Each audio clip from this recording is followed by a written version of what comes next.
মা বোনদের রমজানের যে রোজাগুলো ভাঙতি হয়েছে সেগুলো না রেখে সরাসরি শাওয়ালের 6 রোজা রাখা যাবে কিনা, নাকি আগে কাজা রোজা শেষ করা বাধ্যতামূলক? যেহেতু হাদিসের ভাষ্যটা এরকম, মান সাম রমাদান সুম্মা আতবাউ সিত্তাম মিন শাওয়াল, যে রমজানের রোজা রাখলো এরপরে শাওয়ালের 6টা রোজা রাখলো। হাদিসের ভাষ্যটা লক্ষ্য করলে বোঝা যায় যে রমজান রোজা রেখে আগে শেষ করা দরকার, এরপরে শাওয়ালের রোজা। অতএব মা বোনরা হোক আর পুরুষরা হোক, সবার জন্য একই কথা প্রযোজ্য। রমজানে কোনো কাজা রোজা থাকলে আগে কাজাগুলো রেখে তারপরে শাওয়ালের রোজা রাখা উত্তম। কোনো কারণে যদি রমজানের ভাঙতি রোজা রেখে শাওয়ালের 6টা রাখা সম্ভব হবে না মনে হয়, কারণ রমজানে 10টা রোজা ভাঙতি হয়েছে, আবার এদিকে শাওয়ালের 6টা 16টা রোজা, এতগুলো রোজা তার এক মাসে রাখা তার জন্য টাফ হবে যদি মনে হয়, তাহলে সেক্ষেত্রে সে শাওয়ালের 6টা রোজা রেখে কাজাগুলো পরে আদায় করলেও ইনশাআল্লাহ তার শাওয়ালের 6 রোজার ফজিলত আদায় হয়ে যাবে। একটি রোজার নিয়তে কি কাজা এবং শাওয়ালের নফল উভয়ের সওয়াব পাওয়া সম্ভব? অর্থাৎ এক রোজায় কি 2 নিয়ত করা যাবে?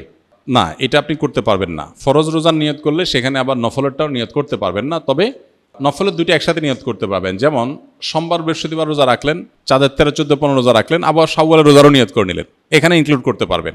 2টা নিয়তই একসাথে করতে পারেন। আর ফরজ কাজা রোজা আছে, সেটা রাখলেন, একই সাথে আবার শাওয়ালের 6 রোজা রাখবেন, সেটা আদায় হবে না। রমজান পরবর্তী ইবাদতের ধারাবাহিকতা ধরে রাখার কিছু উপায় বলে দিন। রমজান পরবর্তীতে ইবাদতের ধারা ধরে রাখার জন্য রমজানেই ভালো করে তাকওয়া চর্চা করতে হবে। রমজানে যার তাকওয়া চর্চা যত ভালো হবে, রমজানের পরে সেটা ধরে রাখা তত সহজ হবে, ইজি হবে ইনশাআল্লাহ বিইذনিল্লাহ। এবং আল্লাহ তাআলার কাছে দোয়া যেমন করতে হবে, রমজানের পরে দিনই পরিবেশে যত বেশি নিজেদেরকে রাখতে পারবো তত বেশি রমজানের ইবাদত ধারাবাহিকতা ধরে রাখা সহজ হবে ইনশাআল্লাহ বিইذনিল্লাহ। সেই চেষ্টা আমরা করব।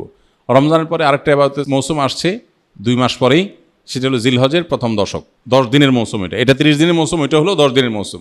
এই মৌসুমগুলোতে খুব বেশি সুন্নাহসম্মত আমলগুলো, কোরআন হাদিস বাতানো আমলগুলো যদি করতে থাকি, তাহলে 2 মাস পরে আবার রিচার্জ হয়ে যাবে, সেটা দিয়ে আমরা আবার কিছুদিন চলতে পারবো ইনশাআল্লাহ। এভাবে শরিয়া যে আদেশগুলো করেছে সবগুলো কিন্তু আমরা পরিপূর্ণভাবে পালন করে ইনশাআল্লাহ বিইذনিল্লাহ সারা বছরই ইবাদতের ধারাবাহিকতা ধরে রাখা সম্ভব হবে। আল্লাহ তাআলা আমাদের সবাইকে আমলের তৌফিক দান করুন। রমজানে যে গুনাহগারগুলো ছেড়েছিলাম, শয়তান মুক্ত হওয়ার পর সেগুলো থেকে বাঁচার উপায় কি? রমজানে যে সমস্ত গুনাহগুলো আমাদের দ্বারা হয়ে গেছে, সেগুলো রমজান পরবর্তী জীবনে আমরা কিভাবে ছাড়ব? মূলত রমজান মাসে রোজার মাধ্যমে যে আমাদেরকে আল্লাহ তাআলা তাকওয়া চর্চা করতে বলেছেন বা মুত্তাকি হতে বলেছেন, রোজার এই বার্তাটা গ্রহণ করা, রোজার এই মর্মটাকে উপলব্ধি করা, এটা যদি আমরা করতে পারি তাহলে রমজান পরবর্তী জীবনে ইনশাআল্লাহ তাকওয়া চর্চা করা আমাদের জন্য সহজ হবে।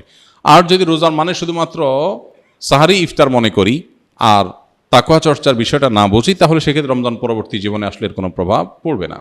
শাওয়ালের 6 রোজা কি ঈদের পরদিনই শুরু করতে হবে, নাকি পুরো মাসের যে কোনো দিন রাখলে হবে? এই রোজাগুলো কি টানা রাখতে হবে নাকি বিরতি দিয়ে? শাওয়ালের 6 রোজা ঈদের পরপরই রাখতে হবে এমন কোনো বাধ্যবাধকতা নেই, তবে অনেকের জন্য সহজ হয় ঈদের পরপর রেখে ফেলতে পারলে, যাতে করে রোজার অভ্যাসটা থাকে, এর মধ্যে রেখে ফেলতে পারে, পরে আর রাখা হয় না, তারা আগে রেখে ফেলবে। আর যার সুযোগ আছে পরে রাখার বা দরকার আছে পরে রাখা, সে পরে রাখবে। এবং ধারাবাহিকভাবে রাখুক, সপ্তাহে 2টা করে, 1টা করে রাখুক, যেভাবে খুশি রেখে শাওয়ালের এই মাসের মধ্যে 30 দিনের মধ্যেই রেখে শেষ করতে হবে। আপনার জানা মতে শাওয়ালের রোজা রাখার সময় প্রচলিত কোনো ভুল আছে কি না, যা আমাদের এড়িয়ে চলা উচিত? শাওয়ালের রোজা কেন্দ্রিক খুব কমন বড় কোনো ভুল নাই, তবে ভুল ধারণা আছে কিছু। যেমন অনেকে মনে করেন শাওয়ালের 6 রোজা লাগাতার রাখতে হয়, ধারাবাহিক রাখতে হয়। যদি এই ধারণা এখন আস্তে আস্তে পরিষ্কার হয়ে গেছে আমার মনে হয়। শাওয়ালের 6টা রোজার ফজিলতটা আমরা জানি। নবী সাল্লাল্লাহু আলাইহি ওয়াসাল্লাম বলেছেন, মান সামা রমাদান সুম্মা আতবাহু সিত্তাম মিন শাওয়াল কানা কাসিয়ামিদ দাহর। যে ব্যক্তি রমজান রোজা রাখার পরে শাওয়ালের 6টা রোজা রাখবে, সে ব্যক্তি সারা বছর রোজা রাখার সওয়াব পাবে। এক হাদিসে নবী আলাইহিস সালাম এটার ব্যাখ্যাও করে দিয়েছেন। বিষয়টা এইভাবে যে রমজানের 30টা রোজা সচরাচর সর্বোচ্চ 30টা রোজা হয়, এটাকে প্রত্যেক আমলকে আল্লাহ তাআলা কমপক্ষে 10 গুণ বাড়িয়ে দেন। তাতে 30কে 10 দিয়ে গুণ দিলে 300 হয়, আর শাওয়ালের 6টা রোজা রাখলে আর 6 দুগুণে 60 হয়, তাহলে 360, চান্দ্র বছর হিসাবে 360 দিন। অতএব পুরো বছর রোজা রাখার সওয়াব পেতে হলে রমজান রোজার পরে শাওয়ালের 6টা রোজা রাখতে হবে। এই রোজা রাখার ক্ষেত্রে কোনো ধারাবাহিকতার শর্ত নাই, ভেঙে ভেঙে রাখতে পারেন, একসাথে রাখতে পারেন, যেভাবে খুশি রাখতে পারেন। এটা হলো একটা ভুল ধারণা সাধারণত, যে একসাথে রাখা লাগে কিনা অনেকের ধারণা হতে পারে।